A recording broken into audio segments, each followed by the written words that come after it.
Dalam Yesus Kristus. Pertama-tama saya mengucapkan persiapan kepada Bapak dan Ibu yang malam hari ini berkumpul bersama di gereja ini untuk merayakan hari ulang tahun perkawinan. Saya yakin bahwa pasangan suami istri yang hadir di sini ada yang sudah mencapai 50 tahun. Coba yang 50 tahun angkat tangan. Wah, ada yang sudah sampai 50 tahun. Luar biasa, sudah sampai 50 tahun. Saya pada tahun ini baru masuki 40 tahun hidup membiara. Dan saya belajar malam hari ini untuk menjadi setia seperti Bapak dan Ibu, yaitu setia menjadi seorang imam dalam perjalanan hidup saya. Amin.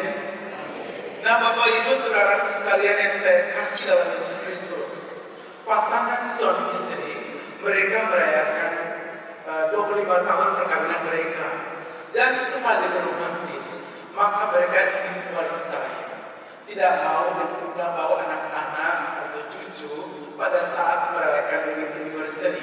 Mereka mau hanya mereka berdua saja merayakan wedding anniversary di sebuah restoran. Selesai makan malam yang begitu menyenangkan, mereka keluar menuju ke tempat parkir. Dan dari kejauhan terdengar suara kue. Sang istri berkata, "Beb, coba dengar Beb, itu pasti suara ayam." Sambil berkata, "Tidak Beb, itu bukan suara ayam, itu adalah suara bebek." "Enggak kok, saya yakin itu adalah suara ayam." "Tidak Mi, kalau suara ayam itu kukuruyuk, kalau tadi itu adalah suara bebek." Dari jauh mendengar lagi kue. Sang suami berkata, "Nah tuh, itu adalah suara bebek." "Bukan sayang, itu bukan suara bebek. Saya yakin betul kok, itu adalah suara ayam." Sambil sang istri menghentakkan kakinya. Sang suami berkata, "Dengar ya, saya ingin ngomong pada kamu, itu adalah suara bebek. B-E-B-E-K, bebek tahu." Sambil suaminya mulai terasa gusar. Si istri berkata, "Tidak kok, saya yakin itu adalah suara ayam." Dengar lagi dari kejauhan, kue. Si suami berkata, "Tuh, dengar, itu adalah suara bebek." Sang istri hampir menangis dan berkata, "Enggak kok, saya yakin itu adalah suara ayam." Si suami mau marah, tapi dia melihat air mata mengalir mata istrinya. Dia lalu menjadi sadar, untuk apa ya saya menikahi wanita 25 tahun yang lalu. Akhirnya dengan lembut dia berkata, "Maaf sayang, kamu benar, itu adalah suara ayam." Si istri berkata, "Iya kok, saya cuma mulai tadi itu adalah suara ayam, cuma kamu aja keras kepala." Sang suami mengerus kepala dadanya berkata, sabar. Dari kejauhan terdengar lagi kue. Tapi sekarang mereka tidak persoalkan lagi mau ayam, bebek, masa bodoh, gak penting-penting amat. Yang penting sekarang mereka berdua bergandengan tangan tanpa terganggu, entah ayam, entah itu bebek. Saudara-saudara sekalian yang saya kasihi, kisah menarik yang mau mengatakan kepada kita bahwa seringkali dalam perjalanan kehidupan kita banyak perkawinan hancur, bukan persoalan besar, tapi persoalan ini ayam atau bebek, ayam bebek. Itu yang seringkali mengganggu suatu keharmonisan di dalam kehidupan berkeluarga. Persoalan yang amat sepele, tapi seringkali itu mengganggu keharmonisan dalam kehidupan kita bersama. Lagi pula saudara sekalian, seringkali kita begitu yakin, merasa begitu mantap, mutlak, benar, tapi ternyata itu adalah salah. Namun saudara sekalian, saya yakin bahwa perjalanan kehidupan keluarga Bapak dan Ibu itu perjalanan tidak selamanya itu baik-baik saja, ya. Itu pasti melewati cekcok, tapi kita yakin cekcok dulu baru cocok. Sebab apa saudara sekalian, hidup berkeluarga itu kan tidak semuanya serba baik, serba mulus, masih ada tantangan, masih ada kesulitan, ada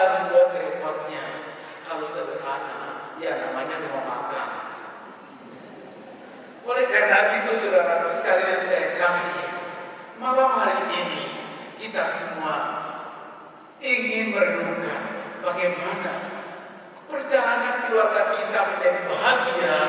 Kita bisa berkomit hingga pada saat ini agar dapat menjadi contoh bagi perjalanan perkawinan anak-anak kita. Hal yang pertama, saudara sekalian, yaitu kita belajar dan mempelajarikannya, yaitu bahwa mengundang Tuhan Yesus dan Bunda Maria untuk hadir di dalam perkawinan mereka. Ini hal yang menarik, bahwa keluarga menjadi bahagia, keluarga kita tetap utuh dan kokoh kalau hal yang pertama yaitu undang Yesus dan Bunda Maria untuk hadir di dalam perjalanan kehidupan keluarga kita. Saya yakin saudara sekalian, itu sudah Bapak dan Ibu lakukan dalam perjalanan kehidupan. Tetapi kita sadar saudara sekalian, ketika mengundang Yesus, ketika mengundang Bunda Maria, itulah tidak berarti bahwa semuanya baik-baik saja. Dikatakan tadi, undang Yesus, undang Bunda Maria, tetapi ada persoalan, yaitu kehabisan amplop. Rupanya saudara sekalian, ini undangan membludak sehingga sampai kehabisan amplop.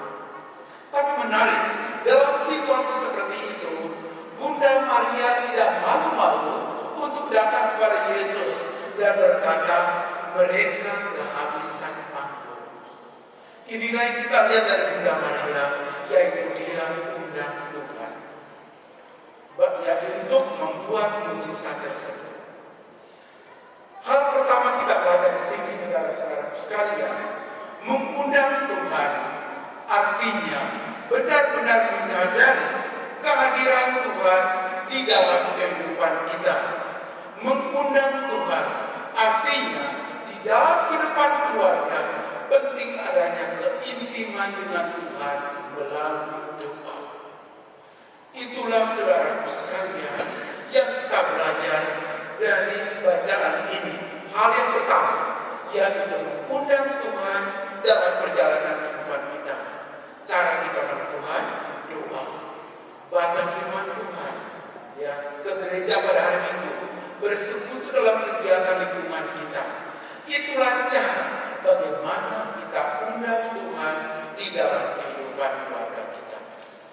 Yang kedua, saudara sekalian, yaitu dibutuhkan ketaatan supaya ada mujizat. Para pelayan disuruh untuk mengisi tempayan penuh dengan air. Kalau pelayan itu berkata, ngapain ya? Pesta begini kok minum air. Tidak mungkin isi air dalam tempayan ini. Tempayan itu biasanya isi dengan anggur. Masa Yesus suruh untuk isi air? Kalau mereka berkata, ngapain isi air? Mereka tidak isi air, maka mujizat itu tidak terjadi. Tapi menarik saudara sekalian, yaitu pelayan itu taat mengisi tempayan itu penuh dengan air, sekalipun mereka tidak mengerti untuk apa mengisi air dalam tempayan tersebut. Maka hal yang kedua kita belajar saudara sekalian, yaitu bahwa banyak keluarga menjadi hancur karena tidak taat. Banyak keluarga menjadi hancur karena ikut mau sendiri. Ini keluarga yang kereta api, ya, dari Jakarta sampai Bandung, kereta api bus itu jalan sendiri-sendiri, tidak pernah bertemu. Keluarga dari kereta api artinya keluarga di mana orang dalam rumah jalan sendiri-sendiri. Ketika suami mau begini, istri berkata, kau pikir yang muslimah ini siapa? Saya muslimah. Dengar kata-kata saya sebagai istri, ragu dalam keluarga ini. Ketika istri ngomong, suami berkata, kau dengar yang cari duit ini siapa? Saya cari uang. Maka dengar kata suami, kekeh dengan pandangannya masing-masing. Kita belajar saudara sekalian, yaitu ketaatan kepada perintah Tuhan, ketaatan dalam kehidupan bersama, membuat keluarga kita menjadi utuh. Amin. Maka hal yang kedua saudara sekalian, penting bagi kita, yaitu menaati dan melakukan firman Tuhan, akan memiliki kehidupan yang berbeda dengan orang yang banyak bertanya tetapi tidak menaatinya.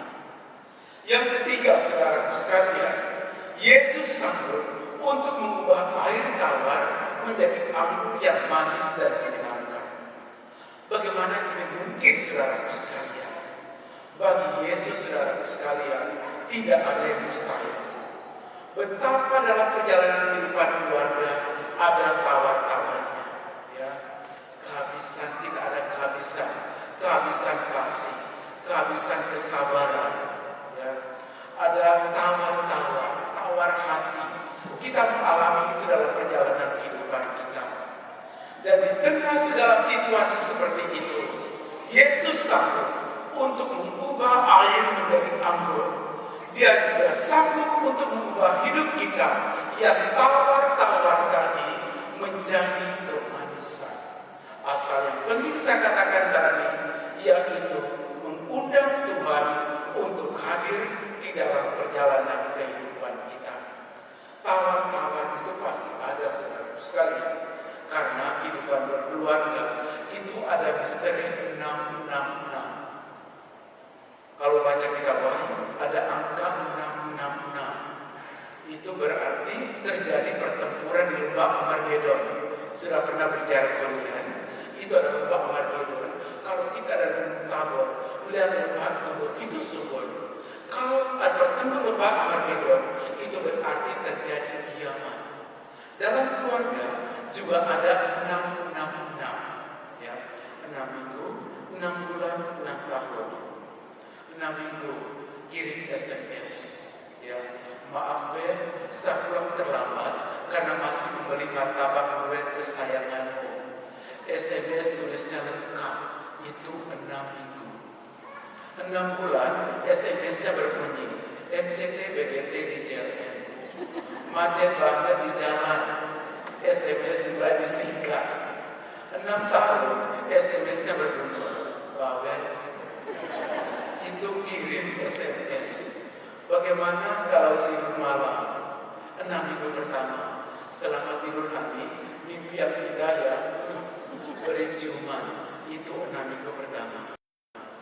6 bulan dia berkata, mati lampunya dong, silau nih. Mau tidur kita baca buku. Baca buku apaan ya? Mati itu lampu, orang mau tidur. Itu 6 bulan. 6 tahun dia dorong pasangannya, tidur sana dikit dong. Jakarta sudah panas begini kok tidurnya dempet amat. Itu bagaimana tidur malam. Itulah saudaraku sekalian, misteri 66 yang terjadi dalam perjalanan kehidupan kita. Tetapi saya yakin saudaraku sekalian, ketika kita mengundang Tuhan untuk hadir dalam kehidupan keluarga kita, maka apapun misteri 66 yang kita alami dalam keluarga, Tuhan akan mengubahnya menjadi berkat untuk kita. Amin. Maka saudaraku sekalian, bagaimana supaya keluarga kita menjadi harmonis? Hal yang penting yaitu yakini bahwa pasangan yang ada di sampingmu itu adalah pemberian Tuhan yang terbaik. Semakin bertambah umur, dulu itu langsing, sekarang langsung, ya. Dulu itu six pack, sekarang itu 6 month, ya. Ada perubahan-perubahan, tapi yakin yang di sampingmu itu ada pemberian Tuhan yang terbaik. Kita ingat Adam itu sekalipun Hawa itu punya kekurangan. Ketika diantar Tuhan dia berkata, inilah dia tulang dari tulangku, daging dari dagingku. Maka sadar saudara sekalian, di sampingmu itu adalah pemberian Tuhan yang terbaik. Di luar ada banyak yang lebih halus, yang mobilnya lebih bagus, tapi di sampingmu dia itu setia menemani hingga pada saat ini. Maka yang pertama, yakini pasangan di sampingmu itu adalah pemberian Tuhan yang terbaik. Yang berikut saudara sekalian, saling mendahului dan mengasihi. Jangan tunggu dikasih dulu baru kita mengasihi, tetapi bagaimana kita diajak mendahului untuk mengasihi. Santo Paulus berkata, hendaklah kamu saling mengasihi sebagai saudara dan saling mendahului dalam memberi hormat. Ini yang Paulus harapkan, bahwa istri jangan tunggu dikasihi, baru menghormati suami. Suami juga jangan menunggu dihormati baru mau mengasihi. Tapi penting bagi kita saudara sekalian, yaitu bahwa kita mendahului. Kalau tunggu dulu berarti ada pamrihnya, ada maunya. Maka yang kedua, yaitu saling mendahului dalam mengasihi. Yang ketiga, yaitu membandingkan untuk mensyukuri, bukan untuk menjatuhkan. Kita bisa membandingkan, ya, bisa melihat bahwa ini terbaik. Lihat tetangga sebelah itu suaminya memang lebih ganteng, papi memang sudah tua, ya, tetapi lihat dia itu memang ganteng, tapi juteknya bukan main. Papi the best untuk saya. Amin. Dia memang lebih, tapi dia punya kekurangan. Yang di tengahmu itu yang terbaik untuk dirimu.